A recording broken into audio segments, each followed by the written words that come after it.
Trent, have you seen how much it's going to cost to go on that hunt? I know, I'm trying to figure it out. Do you think we're still going to be able to go? Well, of course we're going.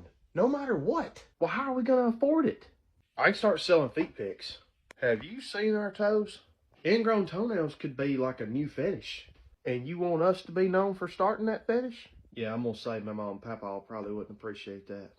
I don't think anybody would appreciate that. Well, you got a better idea? Hey, did anything happen from that GoFundMe video? No, people just made fun of us a lot. We could sell parts off old cars. Well, where are we going to get the parts from? From a junkyard, stupid. Do we know where a junkyard is? No, I thought you might. Hey, what if we just take parts off people's cars that they don't need? What part do they have that they don't need? Catalytic converter.